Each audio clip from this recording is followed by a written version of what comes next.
My name is Evelyn Monroe. I'm 28 years old, and last year I died. Well, technically I didn't, but for a full night the people in white coats didn't expect me to make it. They huddled outside my ICU room, speaking in clinical whispers about intracranial pressure and skull fractures. Monitors beeped. Tubes tangled around my arms. My face was swollen and unrecognizable. My brain was bruised, but I was still there, silent, trapped, listening. Someone had called my emergency contacts. Clarence and Ivy Monroe arrived just past midnight. I didn't see them, of course, I couldn't move, but I heard them. Heard the way my mother's heels clicked too fast on the tile. Heard my father ask the neurologist, "What kind of expenses are we talking about here?" There was a long pause. The doctor, Dr. Kwan, I'd later learn, answered carefully, "We need consent to operate. There's a high risk of secondary brain injury without intervention." "Are you her legal guardians?" My mother's voice dropped an octave. "That's complicated." "She's not biologically ours," my father clarified. "The paperwork was never really finalized." A lie. The adoption had been legal for over 20 years. Dr. Kwan hesitated. "But she listed you both as emergency contacts." "She's not our responsibility." Ivy said, her voice sharp as frost. "We did what we could, for years. But we owe her nothing now." That's when I knew I wasn't going to die. Not because of medicine, not because of miracles, but because I refused to let that be my ending. A few hours later, Nurse Celeste placed a call to Noah, my co-founder best friend, and the closest thing I had to a sister. Noah didn't hesitate. She flew in from Boston, signed the paperwork, fought for every procedure. She stayed by my bedside. She made sure I wasn't alone. By the end of the week, I was breathing without the ventilator. My brain had stabilized. I wasn't fully conscious, but I was there alive. The Monroes didn't return, but they did show up at my grandmother Lorraine's house the following Friday. I watched the footage later, Clarence pacing on the porch, Ivy tugging at her pearls, impatient with the locksmith. Delilah, my sister by law, and Silence stood awkwardly behind them, her expression unreadable. They had come to claim what Lorraine left me, but the door didn't open for them. They didn't find furniture or heirlooms or keys. Just a single letter waiting on the dining room table, a letter that would ruin everything they had tried to preserve. We lived in a white colonial on a quiet street in Saratoga Springs, the kind with hydrangeas out front and perfectly symmetrical shutters that matched the mailbox. From the outside, we looked like the kind of family that sent holiday cards in matching outfits, and we did. Clarence and Ivy Monroe. My parents were pillars of the community. He wore three-piece suits even on Saturdays and had a laugh that echoed through fundraising galas. She hosted garden parties and spoke in compliments that felt more like critiques. Then there was Delilah Blonde, brilliant and impossible not to love. Even her tantrums felt like declarations of spirit. I was the quiet one, the rule follower, the one who color-coded her folders and said please without reminders. In every school photo, Delilah's head was tilted like she owned the frame. Mine was always slightly off-center, smiling just enough. Delilah got the bigger bedroom. She got the last cookie. She got the seat by the window on every family vacation. My artwork was filed in drawers. Hers lived proudly on the refrigerator until the tape gave out. Once I asked why she always picked the restaurant on Friday nights. "Your sister needs more encouragement," Clarence had said. "You don't." When I won the regional spelling bee in 5th grade, Ivy barely looked up from her tea. "Of course you did," she said. "You always do well." I used to think that meant I was their favorite. That being easy, reliable, efficient meant I was loved. But love shouldn't feel like performance. The truth came when I was 12. It was past midnight and I'd crept downstairs for a glass of water. Their voices drifted in from the kitchen, sharp, tense. "You've always favored Delilah," my mother snapped. "It's like you're trying to make up for the fact that Evelyn's not really yours."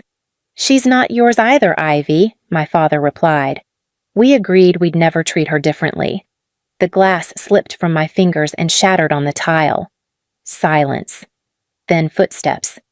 I ran to my room and dove under the covers just before Ivy opened the door. She stood there for a moment watching, then closed it without a word.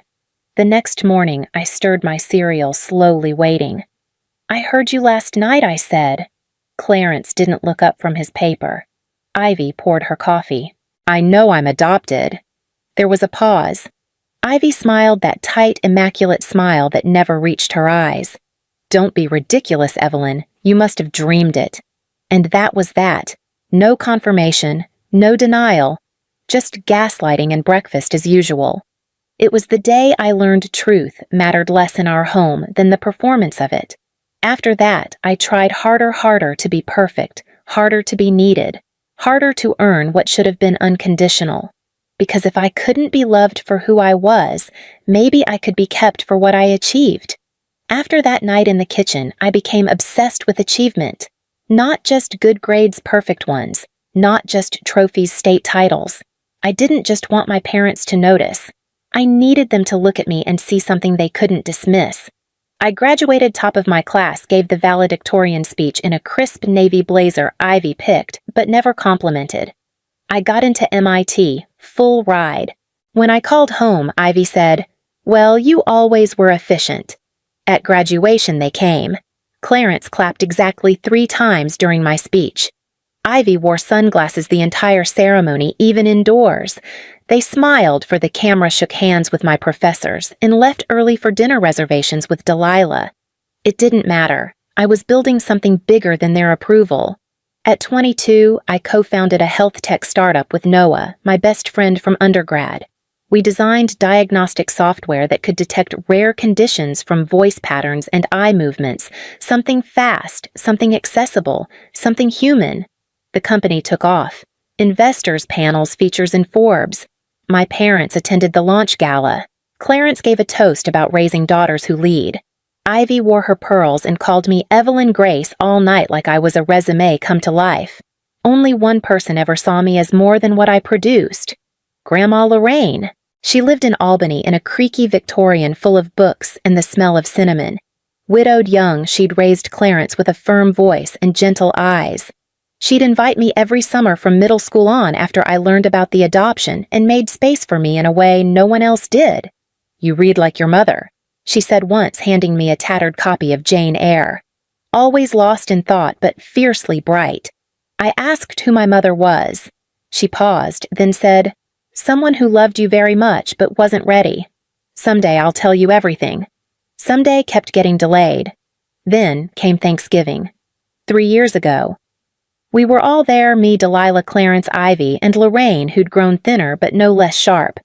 The conversation turned to my company's Series A funding. Lorraine beamed. "I always knew Evelyn would do something extraordinary." "She's always been determined to prove herself," Ivy replied, sipping her wine. I stared at her. "Is that what you think I've been doing?" "Isn't it?" Clarence said. "Most adopted children go through a phase of overachievement. It's common." Delilah dropped her fork. I set my napkin down. "You denied it for years." "We thought it was better that way," Ivy said, already moving on to the cranberry sauce. Lorraine slammed her hand on the table. "That's enough, Ivy." But it wasn't. I stood. My voice shook.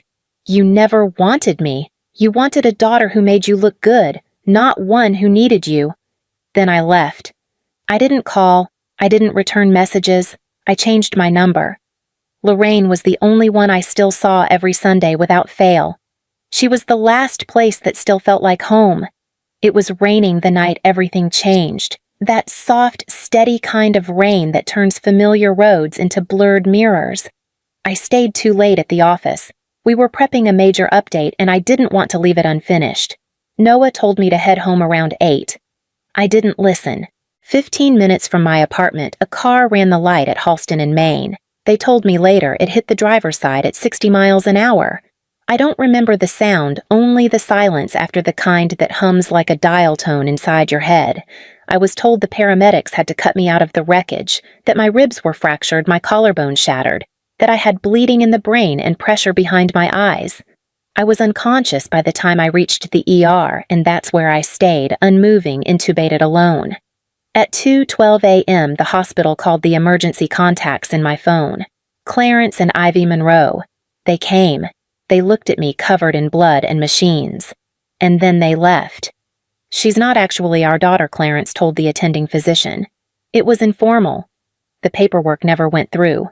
"She's not our responsibility," Ivy added. "We can't authorize anything. They didn't ask if I was in pain. They didn't ask what I needed. They asked about costs. Without their authorization, the surgery couldn't proceed." That's when Nurse Celeste stepped in. She called Noah. Noah arrived an hour later, soaking wet and wide-eyed. She signed the consent forms. She called our company lawyer. She sat beside my bed, reading from our project proposals like I was still in the conference room with her. Celeste checked my vitals and whispered updates to me during each shift change. She played music I might like. She said, "You're not alone," even though I was. Legally, I was a Monroe. But that night my parents told the hospital I wasn't. They chose the lie that let them walk away. And I would have died with that lie if it hadn't been for Noah Celeste and the kind of family you don't inherit, you build. Waking up felt like being dragged through glass. My throat burned from the breathing tube, my limbs refused to cooperate, and the pain in my head came in waves I couldn't brace for. Everything hurt, but I was alive. Noah was there when I opened my eyes. So was Celeste, holding a warm washcloth and whispering, "Hey, you made it!" I couldn't speak, but I blinked once. That was enough. They stayed. Recovery was slow. I couldn't sit up without vomiting for days. Even blinking too fast made the room spin. But I pushed through, because somewhere deep down beneath the bruises and broken bones I remembered. I remembered my parents walking out. A week after I was transferred to a quieter ward, Noah brought news Lorraine had passed, peacefully in her sleep 6 months earlier. I hadn't known. Ivy and Clarence never told me. What I did receive was a letter from Mr. Grayson, Lorraine's attorney.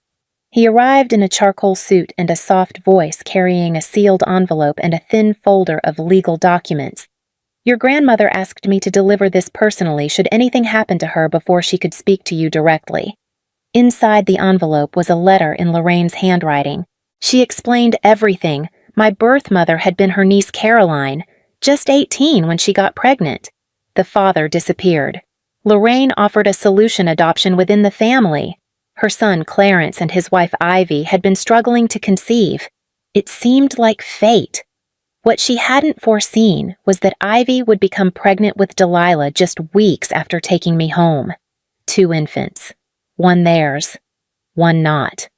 Lorraine had watched the distance grow over the years. She'd confronted Clarence about it more than once. He always promised to do better. They never did. The adoption had been fully legal. Every paper filed, every document signed. I was theirs in name and law. They knew. But knowing and accepting aren't the same. Mr. Grayson slid a second envelope across the tray table. "They've filed for emergency conservatorship," he said.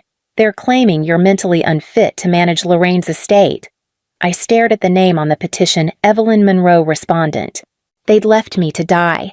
And now they were trying to take what she left me. Not for love, for power. But they didn't know about the letter, or what I was about to do with it. I got stronger faster than anyone expected. Pain was still there, but it no longer owned me. My steps were slow, my arm still in a sling, but I had something bigger than recovery driving me the truth. Lorraine's house. My house was still in probate, but I had access. Mr. Grayson arranged it. I hired a security firm to change the locks and install cameras in every room. "You'll be able to monitor it remotely," the technician said. That was the point. Next came the letter. It took me 3 drafts to get it right. The first was too angry. The second, too clinical. The third was what I needed: a declaration, not a confrontation. I didn't need them to feel remorse. I needed them to see what they'd done in a mirror they couldn't shatter. I included copies of the hospital report legal proof of my adoption in Lorraine's letter. I added a line, "The cameras are recording." The day the Monroes arrived, I watched from Noah's apartment. At precisely 2:07 p.m., Ivy's car pulled into the driveway. Clarence stepped out first, checking his watch. Delilah lingered behind them, eyes scanning the porch like she already knew something was off. They tried the front door. Locked. Called a locksmith. Signed a release. Walked in like they owned it. Clarence went upstairs. Ivy beelined for the china cabinet. Delilah stood still in the hallway until her gaze landed on the envelope waiting on the dining room table. Ivy opened it. As she read, her face drained of color. Clarence came down with a vase in hand, took one look at the papers, and turned red. Delilah read over her mother's shoulder. Her expression didn't shift. It collapsed. I watched it all in real time, no sound, just movement, the moment the performance cracked. And that was when I knew the truth didn't need to scream to be heard. The text came 3 days after they read the letter. Delilah, can we talk? Just us. I didn't know Evelyn. I swear I didn't know. I stared at the screen for a long time before answering. Tomorrow, 10 a.m., Cambridge Street Cafe. She was already there when I arrived, sitting at a corner table, 2 coffees in front of her. She stood when she saw me, then sat again awkwardly. We hadn't spoken in 3 years. You still take it black with 1 sugar, she said, pushing a cup toward me. I do. I took a sip and waited. I don't know where to start, she admitted. What they said at the hospital. I can't believe it. But they did. I know. I saw the footage. And the letter. She paused, looking down. I think part of me always knew something was wrong, but I didn't want to see it. I told myself you were just more independent, that they were harder on you because you were older, or I let her sit in the silence. She didn't try to fill it this time. I'm sorry, she said finally, for not asking questions, for being quiet when you needed someone to say something. I was their golden girl. I didn't want to lose that. I nodded slowly. Small steps, Delilah. That's all I can offer right now. I'll take them, she said. 2 weeks later, she moved into Lorraine's East Wing, said it was temporary. I didn't ask for a timeline. The Monroes filed one more desperate move, a lawsuit for emotional distress. Claimed the letter and the footage defamed them, ruined their standing in the community. It went to court. The judge dismissed it with prejudice, called it an attempt to silence documented truth. The story made local news. Former colleagues, country club friends, neighbors. Their faces stopped appearing in the local paper. Their names vanished from charity lists. Eventually, they moved to Florida. No goodbye, no apology. But I wasn't waiting for one anymore. Delilah brought dinner the night the verdict came down. Takeout from the Thai place Lorraine used to love. She set the bag on the counter, glanced at the still-sealed envelope of court documents, and smiled faintly. Congratulations, she said. For what I asked. For finally being done with them. I looked at the empty spaces where the Monroes used to live in my mind and realized she was right. The noise had gone quiet. 1 year later, the dining room glowed in the way I remembered from childhood, warm, golden humming with soft voices and the clink of silverware. The table was full again, not with people I owed loyalty to by law or blood, but with those who had shown up when it mattered most. Noah laughed across from me, swirling her wine and retelling a story from our early startup days when we nearly lost our first client because I refused to accept a typo in the proposal. Celeste rolled her eyes and passed the bread. You were in a coma and still more organized than half the hospital, she said. Delilah smiled from the end of the table, quieter than usual, but steady. She'd found her own rhythm in the East Wing. It wasn't always easy, we still tripped over old habits, but the foundation was different now. Honest, intentional. Mr. Grayson was there too, seated beside the fireplace. He looked around the room and said Lorraine would have liked this, especially the company. The house had been restored, updated plumbing, fresh paint, a new roof, but I kept the original moldings, the creaky floorboards, the lavender wallpaper in Lorraine's reading room. I wanted it to feel like her, like memory without the pain. Upstairs, my office was no longer filled with startup prototypes. Now it housed sketches and notes for a new project, Bridge Voice, a communication tool for patients with brain injuries who couldn't speak but were still aware. We were testing eye tracking patterns and neural responses, anything that could help doctors understand when someone was still inside. I knew I said once to Noah I was still there. I just couldn't make them see it. Now, maybe we could help someone else be seen. The night wore on with seconds that didn't have to be earned, just shared. Delilah helped me clear the plates. Celeste stayed to help box up leftovers.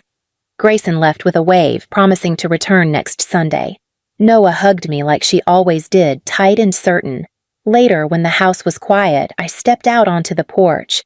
Fireflies blinked lazily across the yard like they always had when I was a girl curled up beside Lorraine on the swing. "Room for one more," Delilah asked behind me. I nodded and she sat beside me. We didn't speak. We just rocked together slowly like we had all the time in the world.